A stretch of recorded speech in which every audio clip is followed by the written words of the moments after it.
तो देखो यार, सिंपल सी बात है, तुम महीनों से सीईटी और नीट की तैयारी कर रहे हो, पर क्या तुम्हारे कॉन्सेप्ट क्लियर है?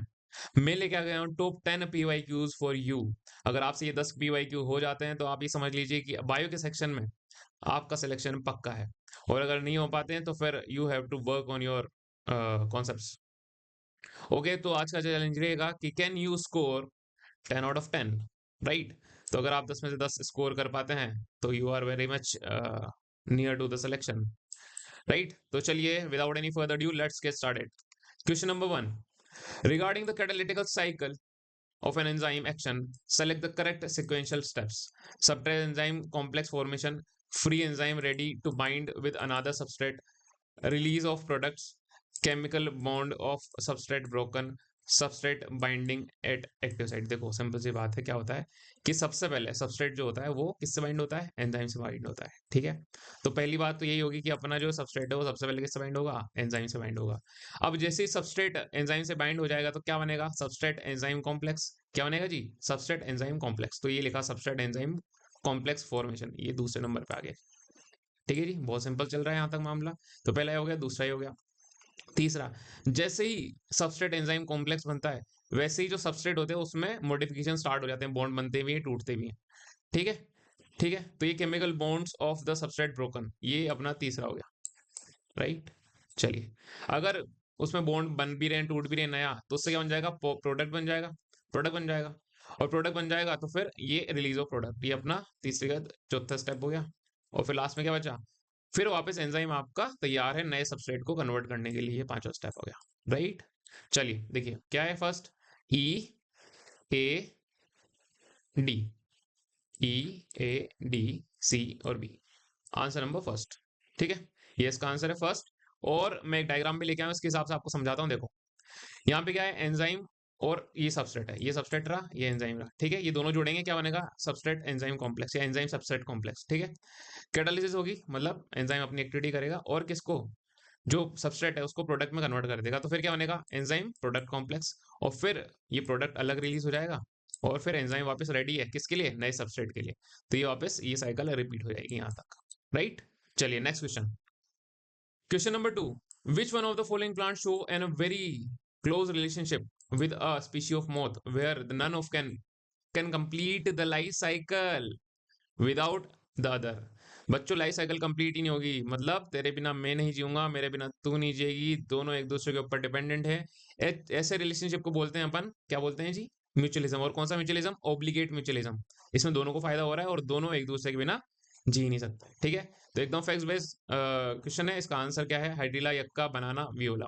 इसका आंसर रहेगा जी यक्का। यक्का प्लांट जो फ्लावरिंग प्लांट है उसमें जो मोथ होती है, मोथ ओवरी के अंदर, ओवरी के लोक्यूल के अंदर अपने एग दे देती है, एग दे देती है। और साथ में क्या कर देती है?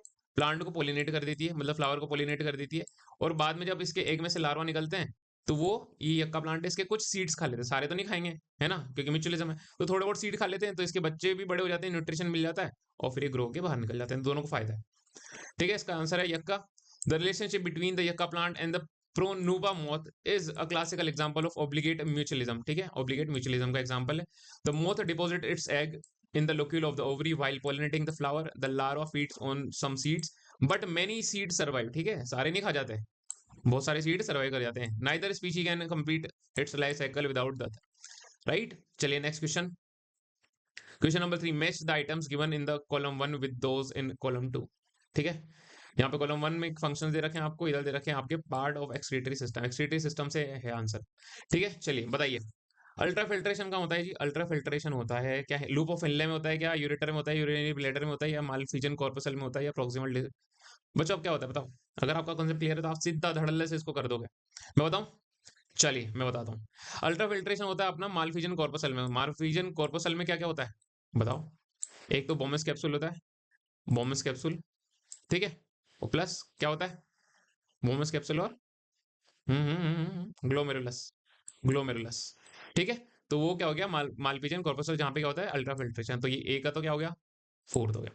Concentration of urine, concentration of urine का होता है लूप ऑफ एनलेन है ना? लूप ऑफ एनलेन में क्या होता है? काउंटर करंट मैकेनिज्म चलती है जिससे कि यूरिन जो होता है वो कंसंट्रेट होता है। Transport of urine, urine transport कहाँ से होता है? किडनी से जो यूरिनरी ब्लैडर है वहां पे कैसे जाएगा? यूरेटर के माध्यम से जाएगा। और फिर स्टोरेज कहाँ होता है? यूरिनरी ब्लैडर में। ये ये तुम्हें कंफ्यूज करने के लिए दे रखा है ना। ठीक है, तो इसका आंसर क्या हो गया, ए का 4 है, ए का 4 है, ए का 4 है जी। उसके बाद सेकंड, बी का क्या है, बी का फर्स्ट है, बी का फर्स्ट, ये आ गया तुम्हारा आंसर सेकंड। राइट, चलिए इसका आंसर रहा। नेक्स्ट क्वेश्चन, ये इसका एक्सप्लेनेशन है। अल्ट्राफिल्ट्रेशन क्या होता है, अकर्स इन द मालफिजन कॉर्पसल, जिसको ग्लोमेरुलस और बोमस कैप्सूल दोनों को मिला के क्या बोलते हैं, मालफिजन कॉर्पसल बोलते हैं। राइट, चलिए कंसंट्रेशन ऑफ यूरिन कैसे होता है, प्राइमरी किस में होता है, लूप ऑफ हेनले में, और कौन सा मैकेनिज्म है, काउंटर करंट मैकेनिज्म है ना। ये छोटे छोटे क्वेश्चन है जो आपको यहीं से सोल्व हो रहे हैं। काउंटर करंट मैकेनिज्म कहां पे होता है, लूप ऑफ हेनले में होता है, जिसकी वजह से क्या होता है, कंसंट्रेशन ऑफ यूरिन होता है। अगला लिखा है transport of urine, ureter carry करता है यूरिन को किडनी से और कहाँ ले जाता है, ब्लैडर तक ले जाता है। और फिर स्टोरेज आपको पता ही है, जो यूरिनरी ब्लैडर है वो एक टेम्परेरी स्टोरेज की तरह काम करता है, जहां पे यूरिन को स्टोर किया जाता है, फिर बाद में वहीं से रिलीज किया जाता है। ठीक है, मिक्सचरेशन जो रिफ्लेक्स होता है उससे रिलीज करता है। Next question, question number 4, if there are 999 bases in an RNA that codes for a protein with 333 amino acids, the base at position 901 is deleted such that the length of the RNA becomes 998 bases. How many codons will altered? देखो simple सी बात है, इसमें क्या बोला है कि एक आरएनए में 999 जो थे वो बेसिस थे। ठीक है, पर उसमें से जो 901 है वो डिलीट हो गया, तो कितने बचे हैं, 998 बचे। तो ये पूछ रहा है कि कितने कोडन अफेक्ट हुए। देखो अब मेरी बात सुनो, अपना जो सीक्वेंस होता है ना, कोडन कितने बेसिस से मिलकर बना होता है, 3 से। ठीक है, क्योंकि कोड इज ट्रिपलेट, तो अगर ट्रिपलेट होता है, ट्रिपलेट, ठीक है, कोड इज ट्रिपलेट, तो 3 3 का जोड़ा होता है। अब देखो क्या हुआ कि ये कहां तक चल रहा था, 900 तक तो नॉर्मल है, 900 तक तो करेक्ट है मामला, करेक्ट है मामला जी, है ना। उसके बाद कितने बचे, टोटल कितने थे, 999, यहाँ पे 99 थे। ठीक है, पर एक डिलीट हो गया, तो कितने बचे, 98। ठीक है, 98 बचे। अब क्या होगा, जैसे एक डिलीट होगा पूरी फ्रेम शिफ्ट हो जाएगी, क्या हो जाएगा, पूरी फ्रेम शिफ्ट हो जाएगी। जैसे वो अपन ने पढ़ा है ना, Ram has a cap, Ram has cap. तो अगर मैं यहां से क्या हटा दूं, एच हटा दूं, क्या हटा दूं, एच डिलीट कर दूं, क्या हो जाएगा, राम ए एस सी और फिर एपी, ये पूरी फ्रेम शिफ्ट हो जाएगी, है ना। मतलब अगर 901 पे हुआ है तो 901 के आगे के सारे क्या होंगे, सारे कोडोन डिस्टर्ब होंगे। ठीक है, तो कितने बचे, 900 के बाद 99 बचे, और हर कोड कितने का है, 3 का है, तो ये सारे डिस्टर्ब होंगे। तो कितने डिस्टर्ब होंगे कोड, कितने कोडोन डिस्टर्ब होंगे, 33। तो इसका आंसर क्या आ जाएगा, 33। राइट, चलिए ये इसका आंसर है। ये देखिए, एक मिनट में इसको इरेज कर देता हूँ। ठीक है, ये देखो फटाफट, ठीक है, देखो फटाफट एक्सप्लेनेशन देख लो यहाँ पे। क्या है कि 33 इसका आंसर है। कोडन कंसिस्ट ऑफ 3 बेसिस, ठीक है, ये बात तो अपन को पता ही है। If a base is deleted और at position 901, every base from, मतलब उस पॉइंट से आगे के सारे बेस क्या हो जाएंगे, शिफ्ट हो जाएंगे, इस मतलब चेंज हो जाएंगे।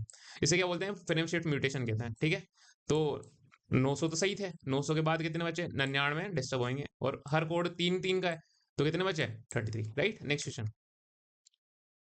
Question number 5, the blood pressure in the pulmonary artery is same as aorta, more than in the carotid, more than that in the pulmonary vein, less than that in the vena cava।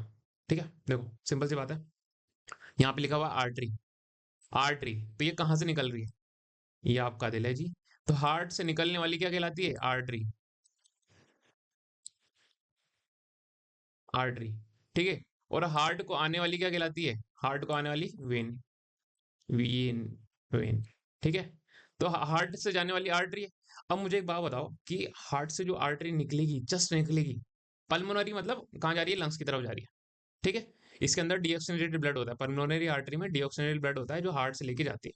ठीक है, तो अभी heart से ज्यादा निकली है, just निकली है, तो इसमें प्रेशर ज्यादा होगा कि कम होगा, ज्यादा होगा, वैसी बात है।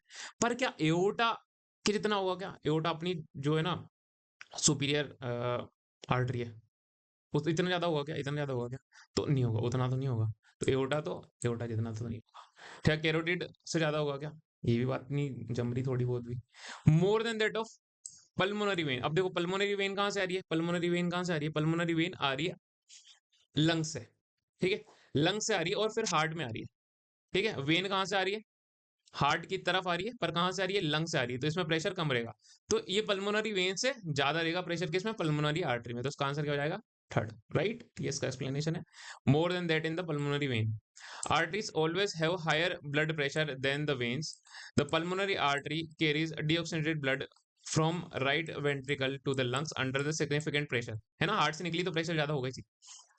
Whereas the pulmonary vein return the blood into the heart at very low pressure, ठीक है, इस वजह से क्या होगा।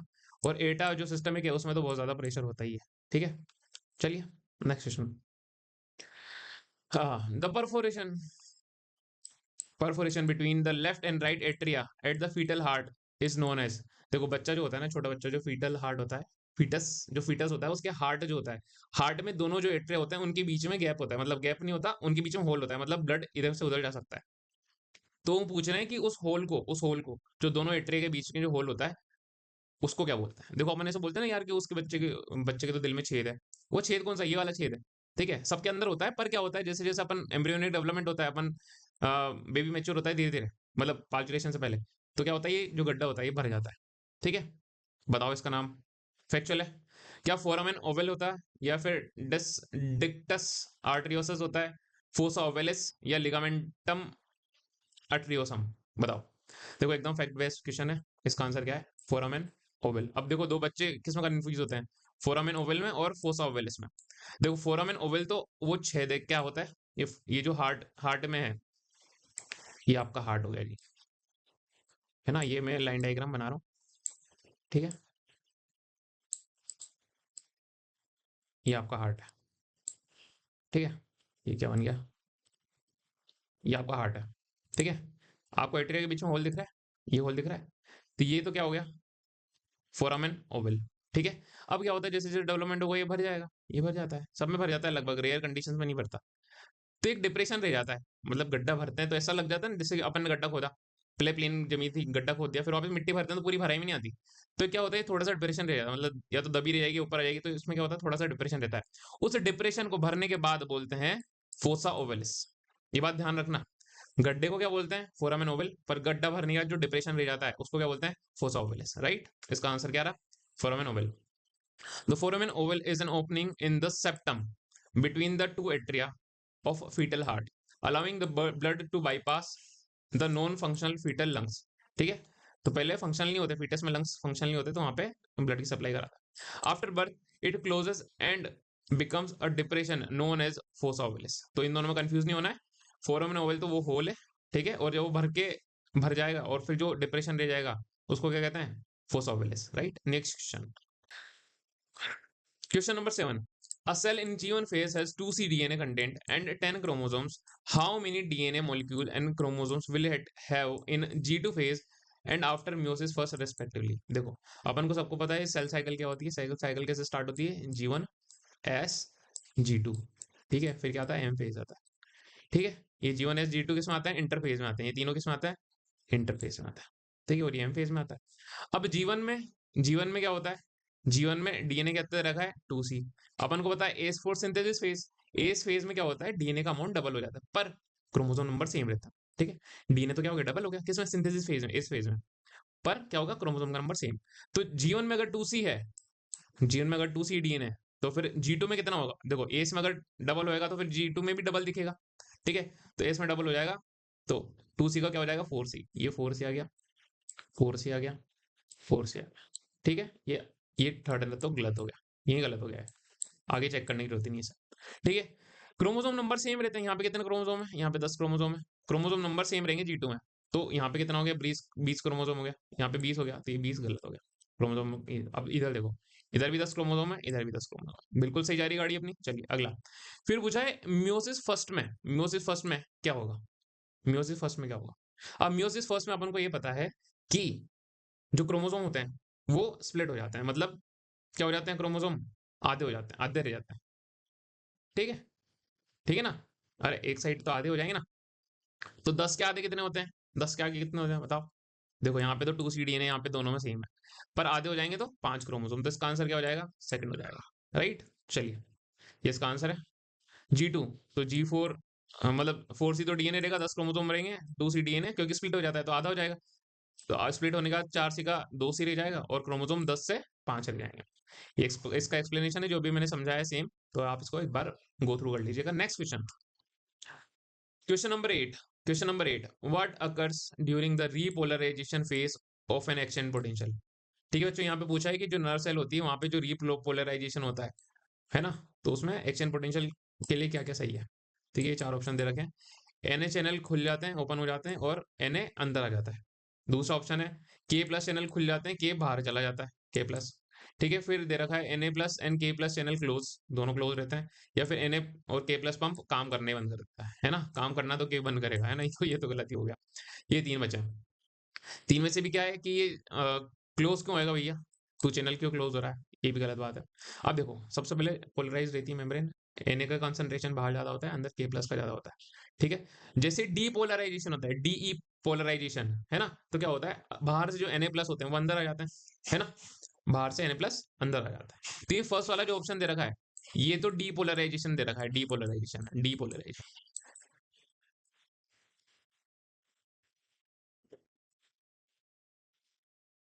ठीक है, ये भी डीपोलराइजेशन। तो क्या होता है रीपोलराइजेशन में, रीपोलराइजेशन में क्या होता है, के प्लस जो होते हैं, के चैनल खुलते हैं, पोटेशियम चैनल, और जो पोटेशियम होता है वो बाहर की तरफ भगता है, तो इसका आंसर क्या हो जाएगा, सेकंड। ठीक है, ये रहा इसका answer. K plus channels open and K rushes out. ठीक है, explanation, during the depolarisation Na plus channel open and Na enters. ठीक है, डीपोलराइजेशन में क्या होता है, Na चैनल खुलता है, अभी मैंने तुम्हें बताया डीपोलराइजेशन में क्या होता है, Na चैनल खुलते हैं और Na अंदर आ जाता है। To repolarise it, to return the negative resting potential, Na चैनल्स क्लोज और voltage gate K plus channel open होते हैं, जिसकी वजह से के प्लस जो होते हैं वो बाहर की तरफ चले जाते हैं, जिसकी वजह से क्या होता है, removing the positive charge from the interior. तो अंदर से जो पॉजिटिव चार्ज होता है उसको कम करना है ना, वापस बाहर की तरफ पॉजिटिव करना है, इसलिए क्या होता है, के प्लस बाहर चले जाता है। Right, next question, question number 9। In an ecosystem, if the net primary productivity, बच्चों बहुत इंपॉर्टेंट क्वेश्चन है, of the first tropic level is 100x kilo calorie per meter square per year, what would be the GPP, gross primary productivity of the third tropic level of the same ecosystem। ठीक है, NPP दे रखी है आपको, ठीक है, producers की, first trophic level की, और आपसे पूछिए तीसरे की जीपीपी। देखो ध्यान दो, अगर अपन यहाँ पे 10% लो लगा दें, 100x, देखो फर्स्ट ट्रॉपिक लेवल पे कितनी दे रखी है, एनपीपी 100x, है ना, एनपीपी की बात कर रहे हैं, एनपीपी, एनपीपी। ठीक है, सेकंड पे क्या हो जाएगी, इसकी 10% हो जाएगी तो कितनी हो जाएगी, 10x। ठीक है, फिर क्या हो जाएगा थर्ड ट्रॉपिक लेवल पे, x। बहुत सिंपल सी बात है, सब लोग क्या लगा देंगे, x लगा देंगे। पर नीटनेस का आंसर क्या दे रखा है जी, अभी मैं बताता हूँ क्या दे रखा है। अब देखो, अपन से पूछा, दे तो एनपीपी रखी है, नेट प्राइमरी प्रोडक्टिविटी, पर पूछा क्या है, जीपीपी। ठीक है, अब देखो क्या होता है कि जो सेकंड की एनपीपी है, जो सेकंड की क्या है, एनपीपी, वो इसके लिए जीपीपी की काम करेगी, थर्ड ट्रॉपिक लेवल के लिए तो जीपीपी की काम करेगी ना, है, तो कितनी यहाँ पे भी क्या रहेगी, जीपीपी 10x ही रहेगी। राइट, तो आंसर क्या हो जाएगा इसका, 10x। देखो ध्यान लगाओ ना, अगर इसकी एनपीपी एनपीपी कितनी होती है, देखो टोटल 100 होता है ना, 100 में से 90% तो लॉस हो जाता है। अब ये 100 तो क्या है, ये तो जीपीपी है, जीपीपी। ठीक है, 90% लॉस कर लिया, क्या बचा, 10% बचा, ये 10% क्या बोलते हैं अपन इसको, एनपीपी, एनपीपी। तो ये जो अपना एक्स बचा था ये तो 10% ही था, पर वो तो एनपीपी था, अपन को क्या चाहिए था, जीपीपी, और जीपीपी कितना होता है, 100 होता है, 100 होता है ना, तो इसका 10x कर लेंगे। ठीक है, तो क्या हो जाएगा, 10x, इसका आंसर हो जाएगा 10x। राइट, चलिए, ये इसका आंसर है 10x। Explanation the following, Lindeman 10% का लो लगाया है यहाँ पे, फर्स्ट परसेंट जो फर्स्ट ट्रॉपिक लेवल है वहाँ पे एनपीपी 100 है, दूसरे पे क्या हो जाएगी 10x हो जाएगी, तीसरे पे क्या हो जाएगी x हो जाएगी। पर जीपीपी क्या होती है, देखो द एनर्जी अवेलेबल हियर, जो उसकी जीपीपी है, is essential what they receive from the second trophic level, जो कि 10x है ना, यहाँ पे भी जीपीपी, यहाँ की नेट प्राइमरी प्रोडक्टिविटी, यहाँ की जीपीपी बनेगी, तो फिर यहाँ क्या बनेगा, 10x का 10x रहेगा इसका आंसर। राइट, तो चलिए जी, क्वेश्चन नंबर 10, ये हमारा आज का लास्ट क्वेश्चन होने वाला है, और ये बहुत ज्यादा इंपॉर्टेंट है। अगर आपके कॉन्सेप्ट बिल्कुल क्लियर हैं तो ये बहुत जल्दी से हो जाएगा, और अगर नहीं है तो you have to work on them.